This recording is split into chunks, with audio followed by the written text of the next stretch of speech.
ingin menjelaskan mengenai deret dan transformasi latens. Perkenalkan, saya sendiri Luis Christian Jabat dengan NPM 24045.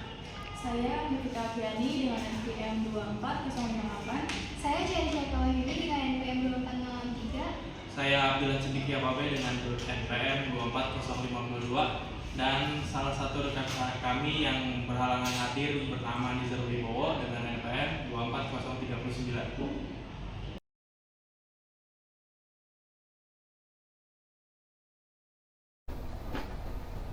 Sebelumnya, perkenalkan saya Afnifika Afiani dengan NPM 24058. Di sini saya akan memaparkan bab 1 pendahuluan mengenai analisis konsep dan aplikasi deret. Apa sih deret itu? Deret adalah penjumlahan banyaknya suku dari suatu barisan. Nah, untuk menyatakan penjumlahan banyaknya suku dari suatu barisan ini, kita bisa menggunakan rumus Sn sama dengan suku pertama ditambah suku kedua ditambah suku ketiga, begitupun seterusnya hingga suku ke n. Di sini terlihat notasinya, yaitu Sn sama dengan Un dengan batasan n dimulai dari angka 1 hingga n. Dengan keterangan Sn sama dengan jumlah n suku pertama, U sama dengan suku, dan n sama dengan banyaknya suku. Macam-macam deret yang akan kami bahas di presentasi kali ini adalah yang pertama, deret aritmatika, yang kedua, deret geometri, yang ketiga, deret kuadrat, dan yang keempat adalah deret tahingga, khususnya pada geometri tahingga. Pembahasan yang pertama, deret aritmetika.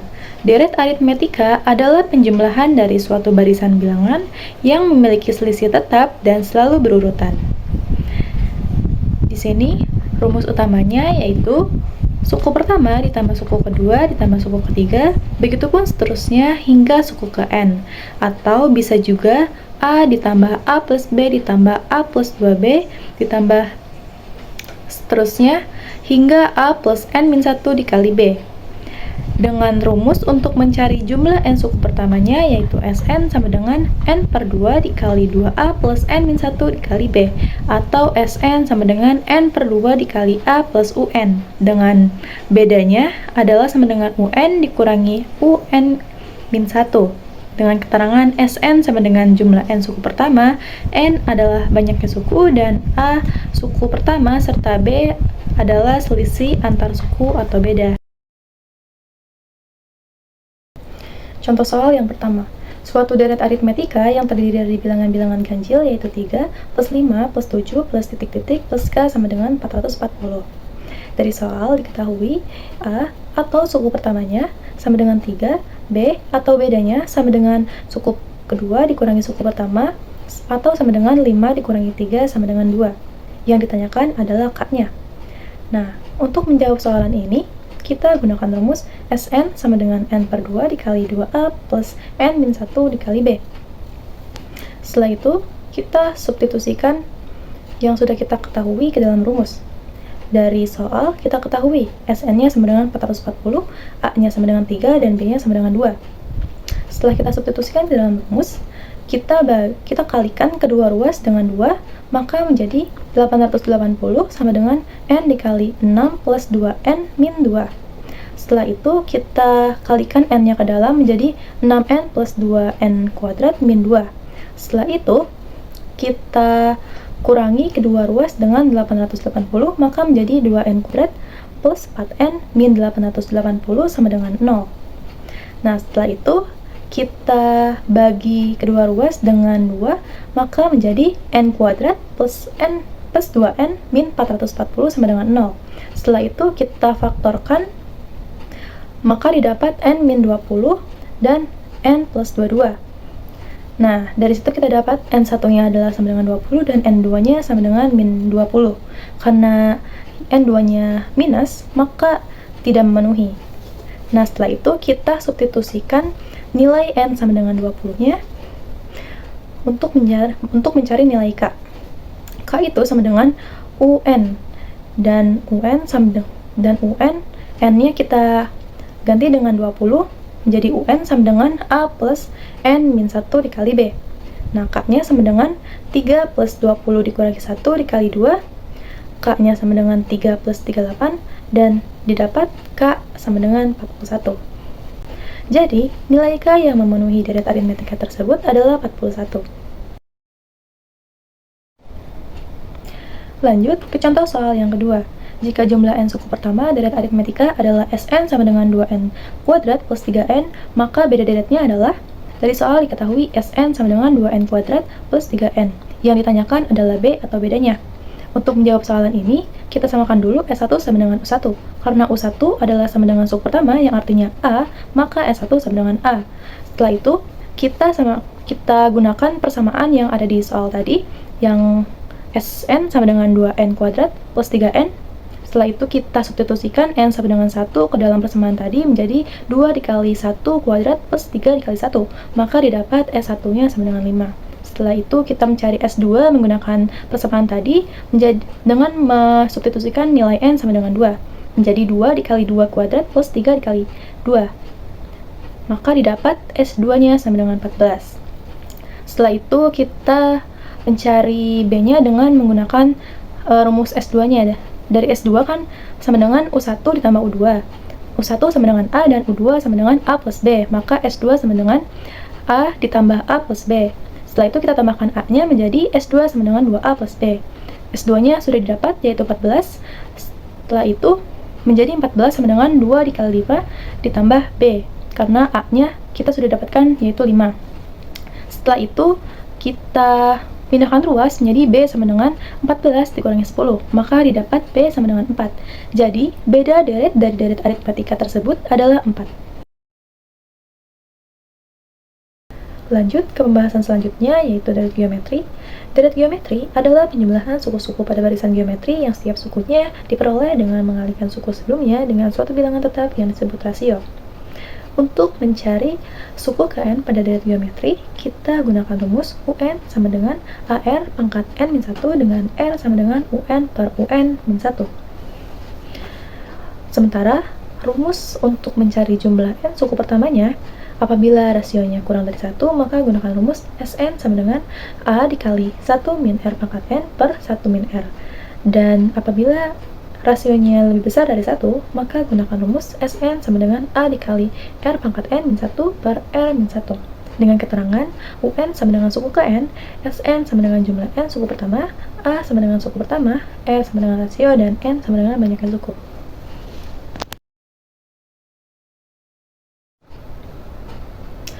Untuk soal ketiga, yaitu dari suatu deret geometri, yaitu 3 plus 6 plus 12 plus 24 plus titik-titik, berapakah jumlah 6 suku pertamanya?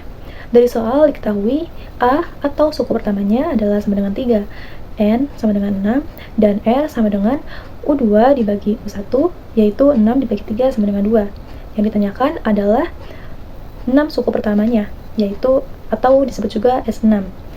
Nah, dikarenakan R-nya lebih besar dari 1, maka gunakan rumus Sn sama dengan A dikali R pangkat N-1 per R-1.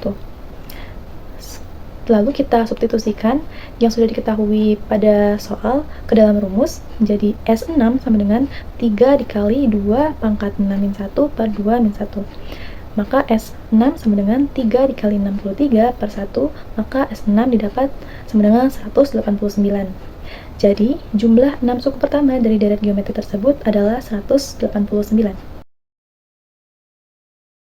Halo, perkenalkan nama saya Cherry Syekawahini dengan NPM 24063. Di sini saya akan memaparkan contoh soal lanjutan dari deret geometri, yaitu contoh soal keempat. Saya akan membacakan dulu soalnya. Pada suatu deret geometri, jika suku pertama itu sama dengan X pangkat min 2, suku kelima itu X pangkat 2, suku ke-9 itu 64, maka berapakah suku ke-7-nya? Diketahuinya, U1 sama dengan X pangkat min 2, U5 sama dengan X pangkat 2, dan U9 sama dengan 64. Lalu yang ditanyakan adalah U7. Pertama-tama, untuk mencari nilai X-nya, kita lakukan perbandingan dua suku yang berjarak sama dari suku tengah, yaitu U5. Jadi, U5 per U1 sama dengan U9 per U5. Karena nilainya sudah diketahui, jadi X pangkat 2 per X pangkat min 2 sama dengan 64 per X pangkat 2. Menghasilkan X pangkat 6 sama dengan 64, jadi nilai X-nya itu 2. Lalu selanjutnya kita mencari A atau suku pertamanya. Suku pertamanya adalah U1, U1-nya itu X pangkat min 2. Karena X-nya sudah diketahui 2, jadi U1 sama dengan 2 pangkat min 2 menghasilkan U1 sama dengan 1/4. Selanjutnya, kita menggunakan aturan operasi bilangan berpangkat, yaitu U5 per U1 sama dengan X pangkat 2 per X pangkat min 2, yaitu AR pangkat 4 per A sama dengan X pangkat 2 per X pangkat min 2.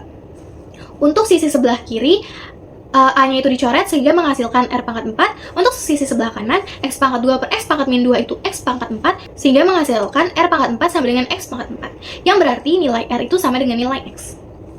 Lalu selanjutnya kita masukkan ke dalam rumus umum dari deret geometri, yaitu UN sama dengan ARN kurangin 1.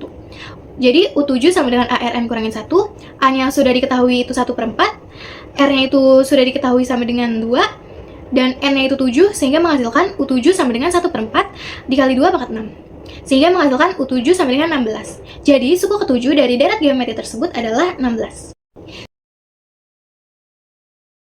Selanjutnya saya akan memaparkan mengenai deret kuadrat. Deret kuadrat adalah deret yang merupakan jumlah dari bilangan berpangkat 2 atau kuadrat dari bilangan bulat positif. Bentuk deret kuadrat itu 1 pangkat 2 ditambah 2 pangkat 2 ditambah 3 pangkat 2 ditambah 4 pangkat 2 dan seterusnya. Untuk jumlah n suku pertamanya itu bisa menggunakan rumus Sn sama dengan n buka kurung n plus 1 buka kurung 2n plus 1 per 6. Lalu selanjutnya ada contoh soal dari deret kuadrat, yaitu contoh soal 5 dan 6. Untuk soal nomor 5, itu hitung jumlah 10 bagian kuadrat pertama. Sudah diketahui, rumus dari Sn adalah n buka kurung n plus 1 buka kurung 2n plus 1 per 6. Sehingga menghasilkan, karena jumlahnya 10 bagian, jadi 10 buka kurung 10 plus 1 buka kurung 2 kali 10 per 1 per 6, sehingga menghasilkan 10 dikali 11 dikali 21 per 6 sama dengan 2310 per 6, lalu menghasilkan 385. Jadi jumlah 10 bagian kuadrat pertama adalah 385.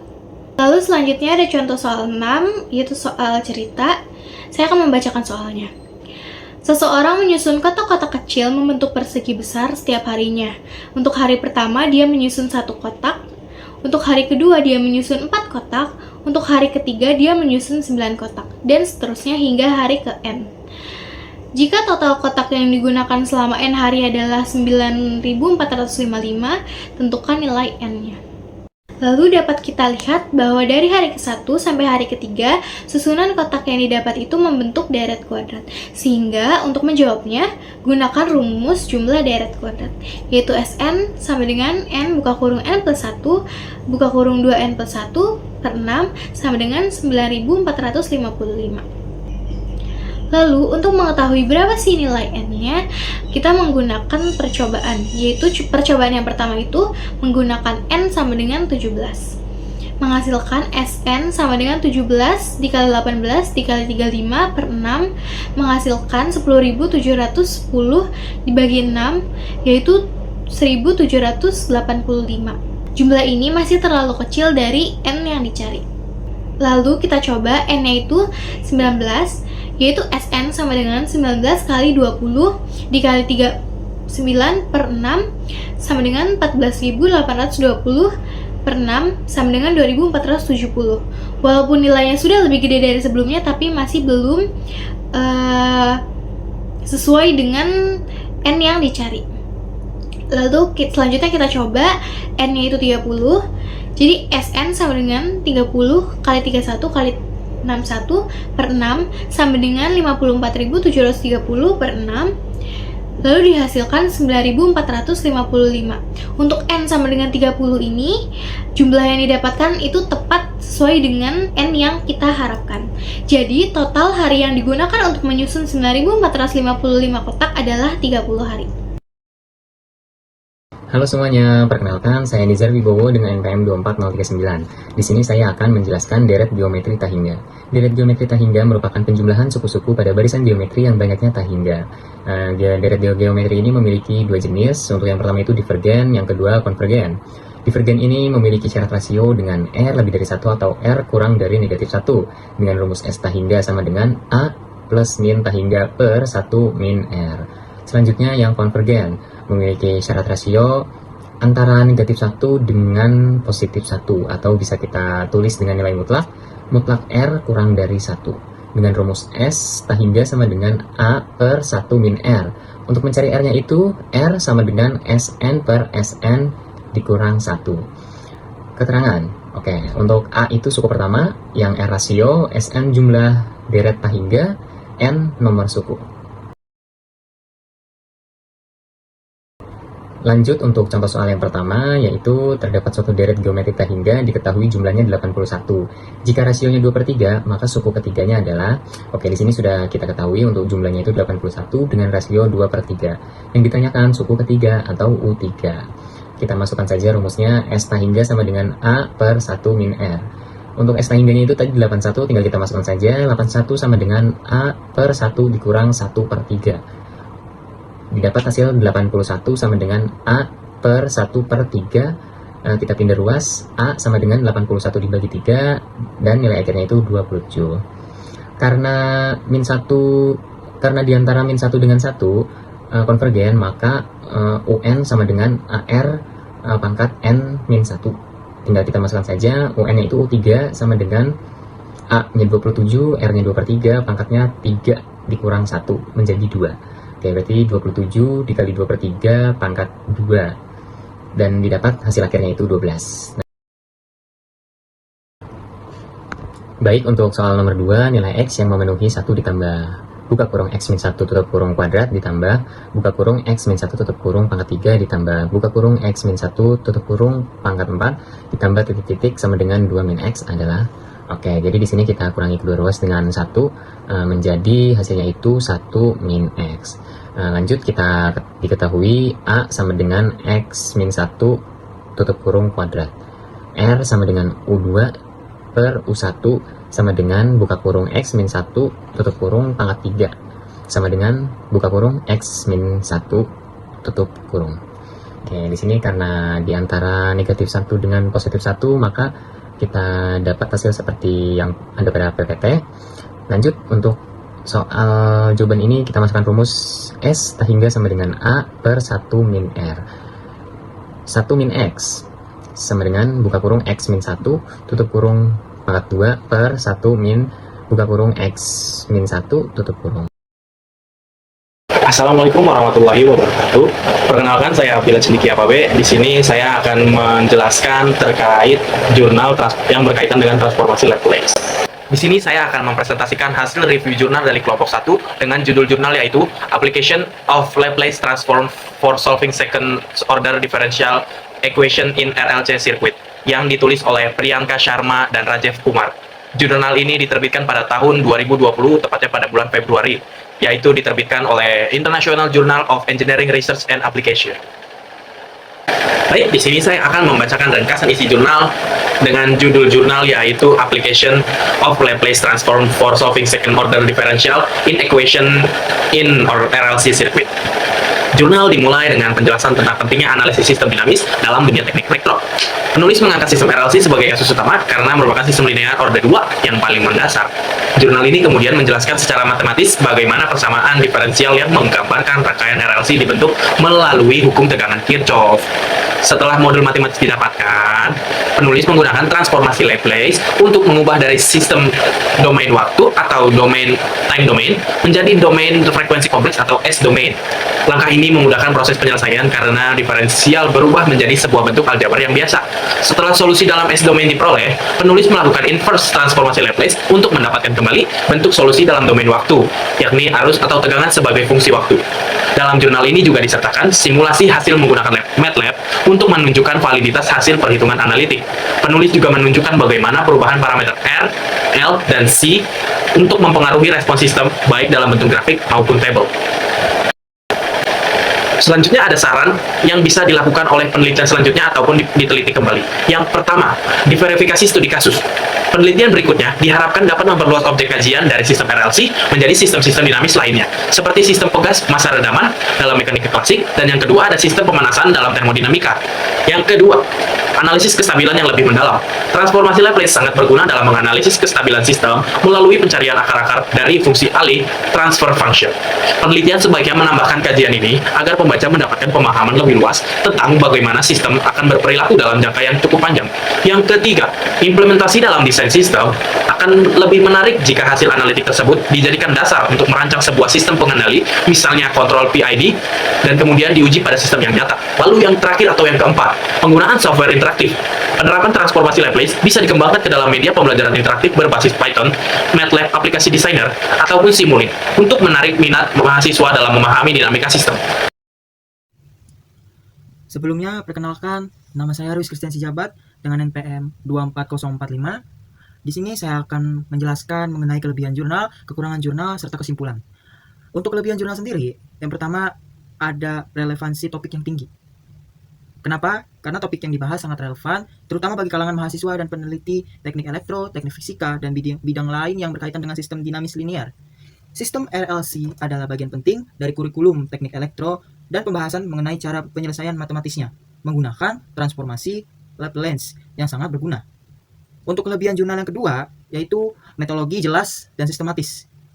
Karena penulis menjelaskan langkah-langkah penerapan transformasi Laplace dengan sangat sistematis, dimulai dari permodelan sistem fisik, penerjemahan ke dalam persamaan matematis, penerapan transformasi Laplace, penyelesaian dalam domain S, hingga inverse transformasi kembali ke domain waktu.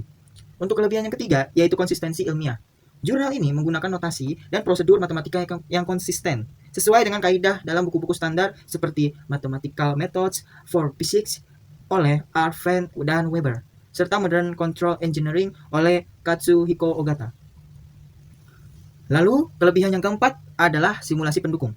Kehadiran simulasi MATLAB dalam jurnal ini memberikan nilai tambah, karena hasil solusi analitik dibandingkan dengan hasil simulasi numerik yang menunjukkan kesahan pendekatan transformasi Laplace. Lalu untuk kelebihan yang kelima dan yang terakhir adalah bahasa ilmiah yang aksesibel.